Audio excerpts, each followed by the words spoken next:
Hey everybody, Brian Mittman. I hope everything's great today. I would like to talk about physical therapy and how that affects your workers' compensation case, your ability to return to work, your Social Security disability case, and even an accident and injury case. Most people know what physical therapy is all about.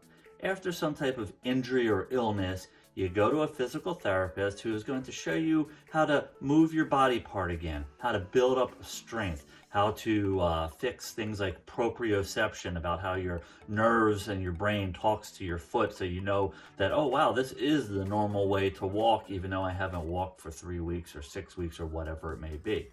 Unfortunately, physical therapy can't be jammed into a formula like all the different insurance programs do. They say, oh, you'll get a certain number of therapy and that's it. So, in discussions with clients and with colleagues and friends, and even my own physical therapist for the injuries that I've had, I wanted to take a deeper dive and talk about the importance of what physical therapy is, how you can get it, and what it means. Basically, if you have been injured while you're working on a construction site, then you're entitled to get a certain amount of physical therapy based upon what your doctor suggests. And in New York, workers' compensation actually allows you to get a certain amount of physical therapy immediately without actually having to even get permission. However, it kind of ends there. So here's what I'm talking about. So you, let's say, injure your arm while you're at work. Maybe you broke your arm. Then you have surgery, and the doctor says, okay, we're going to try to get motion and mobility back, and you're going to need 12 to 18 sessions of therapy right after surgery. That's going to get paid for by workers' compensation. However, once those sessions are over, the way the workers' compensation law is written basically says that the doctor now has to make a special request to determine the additional treatment that you're going to need. Well, that can be a real problem if the doctor doesn't follow the rules, and if you're also not paying attention and following the instructions that you're getting from your physical therapist. You see, while the therapist can tell you and show you what to do, one of the most important things you can do is also determine how you can do this at home or on your own so you can get actually better and better without even having to worry about the fight that you're going to have trying to get pre-approval.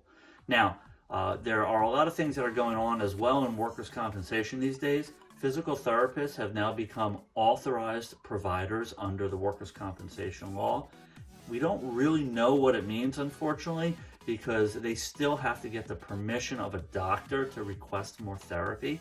Here's the person who you're seeing every day or 3 times a week determining how well you're doing, yet you then have to go back to your doctor to have another script written to get more therapy. Interestingly, the use of physical therapy notes for workers' compensation, for Social Security disability, and even an injury or lawsuit is really important because that's the glue that holds together what a doctor says in month number 1 and what a doctor says 3 months later.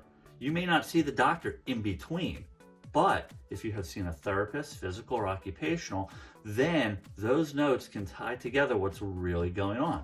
So when you're seeing your therapist, be sure to be honest with the therapist about how you really are feeling, even if you're trying to struggle through something. Make sure it's very clear what is going on so that they can document and take the notes that they need. And really interact with your therapist.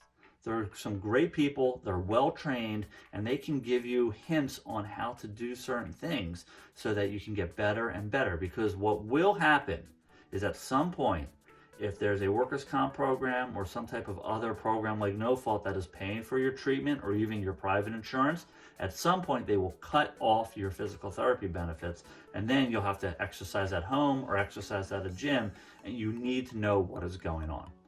Anyway, I wanted to talk about this because obviously it's something that I have personally experienced. I see my clients experience. There's a lot of ups and downs, but the most important thing being, make sure that you learn from your therapist so that you know what to do so you can keep strengthening yourself. If you have any other questions, just shoot me out a quick email or make a note in the comments, and I'm happy to speak to you soon.